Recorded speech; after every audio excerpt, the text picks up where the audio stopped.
You might recognize the term Typhoon Haiyan, a super typhoon that killed 10,000, left 620,000 homeless, and affected over 9 million. This disaster happened 8 years ago in this very spot. 8 years on, we should have been better prepared. 8 years on, we should have had better media coverage. But 8 years on, disasters like Typhoon Haiyan are still taking lives, and they're happening much more frequently. Destruction reminds us of how fragile life can suddenly be. I am standing in Hindang, Leyte, my father's hometown, one of the provinces obliterated by the new typhoon, Typhoon Rai. Coming from the city to visit my relatives here, I can see for myself the vast differences in the aftermath of the typhoon. Around this time, people would be decorating and preparing for Christmas, but there are more problems to think about. As you can hear in the distance, trees are being chopped since they fell over and have become a hazard. Roofs and houses have blown off. Hundreds of thousands of families are in need of help. My relatives have been living without electricity and signal for a long time, and nobody knows when it will return. But some have it worse. Lack of food, water, gasoline for days. Almost 400 people have died, but that is only a partial list of casualties. There are more missing, homeless, and too remote to reach.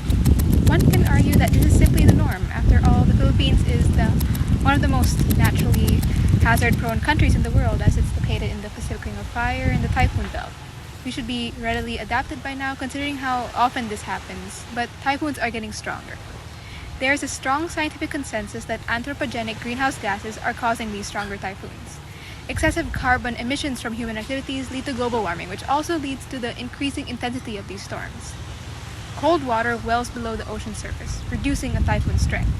But when sea surface and subsurface temperatures rise, these natural buffers are removed. When the cold water warms up, a typhoon no longer has the restrictions to get much stronger. Stronger typhoons carry more moisture, move faster, bring more extreme rainfall rates, and track differently. Modeling studies find that the future mean intensity of a tropical cyclone will increase by 5% as the world's temperature increases by 2 degrees Celsius. Storms with winds higher than 58 meters per second will occur much more under a warming climate. According to the IPCC Fifth Assessment Report, these changes enhance the destructive risk of flooding, extreme waves, and rainfall, which are principal drivers for damage and loss of human life. This phenomenon is not only happening here, but also at a global scale. It's just that developing countries are more vulnerable to the destructive effects of global warming.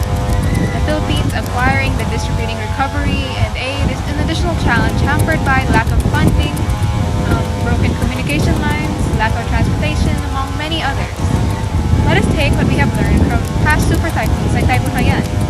We need to address the problem at the root, building disaster-proof houses, providing help to disaster-prone areas, and most importantly, reducing our overall carbon footprint.